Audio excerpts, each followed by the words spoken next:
بيوزعونا على الزنازين. رحت أنا السجن 3، سجن 3 ودوني هناك. في الولد وهم بيوزعوني على منين يا ولد؟ قلت من طنطا. قام نفس طنطا يا ولد؟ قلت لا محل بنون. قام بص لي كده ما تخافش يا ولد، ما تخافش، أنا من كتامة، ما تخافش، بلد فرح بلدنا يعني. طيب مهم دخلت الزنزانة، فلقيت فيها 2 من إخواننا، الشيخ أبو وهاب الشاعر الله يرحمه ومصطفى عبد رب النبي عليه رحمة الله. وبعدين إيه؟ قالوا له ما دام الولد ده ما تخليه يجيب لنا بطانية ولا حاجة ننام عليها، ما فيش بطاطين ولا حاجة.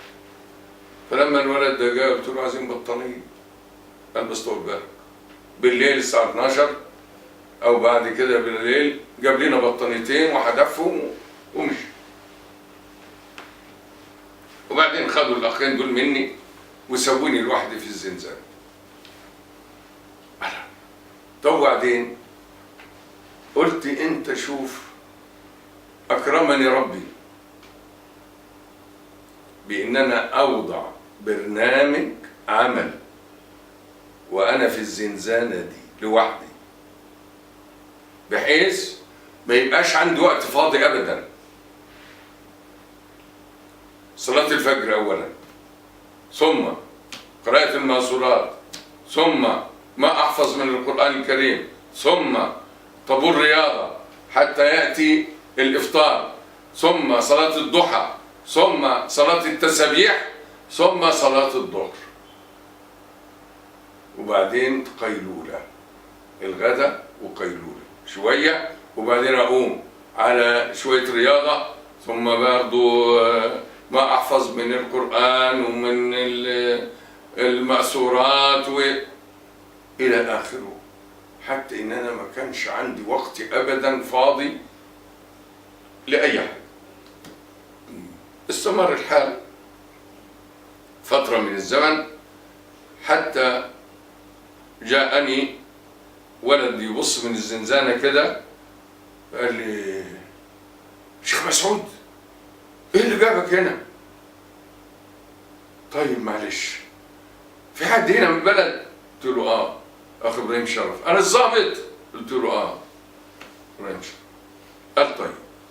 الواد قعد يلف في الزنازين كلها لغاية ما تحصل على الأخ إبراهيم. الواد ده كان مسجون في السجن الحربي، كان في الجيش وعملوا مخالفة وسجنوه وبينظف مع نفسه. فوصل الأخ إبراهيم شرف قال له روح قول للأخ مسعود ما تعترفش. فايه الواد جاني بعد ما تاني يوم ما كنت انا في المكاتب، قلت له سبق السيف والعزل، خلاص قضي الامر. لان انا بقى لما اخذوني المكاتب علشان التحقيق فبيقولوا لي يعني انت من الاخوان مش عارف ايه، قلت لهم يعني انا مش فاكر. انا مش فاكر. طيب شايف الكرابيك دي؟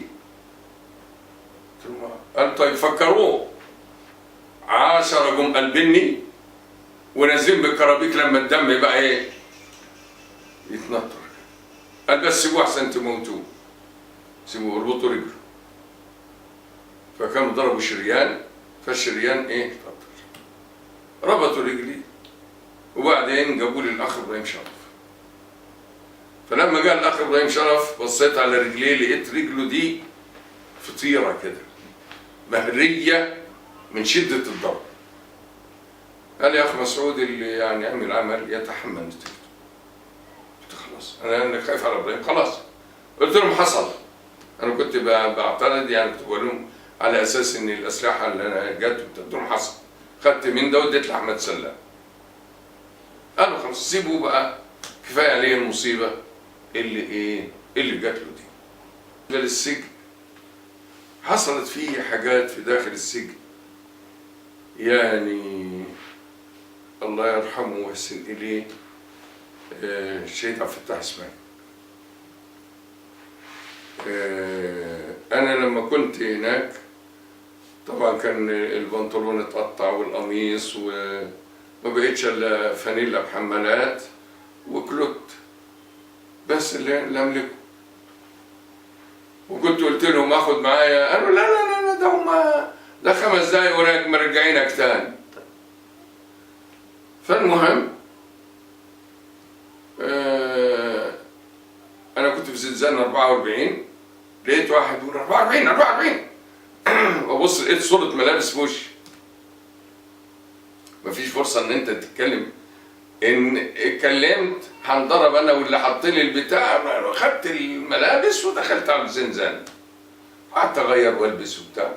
فاذا ده مين اللي بعت حدف الصورة دي؟ الاستاذ محمد البحيري جزاه الله خيرا. المهم خدنا الملابس وبتاع ومشينا، وجت القضايا.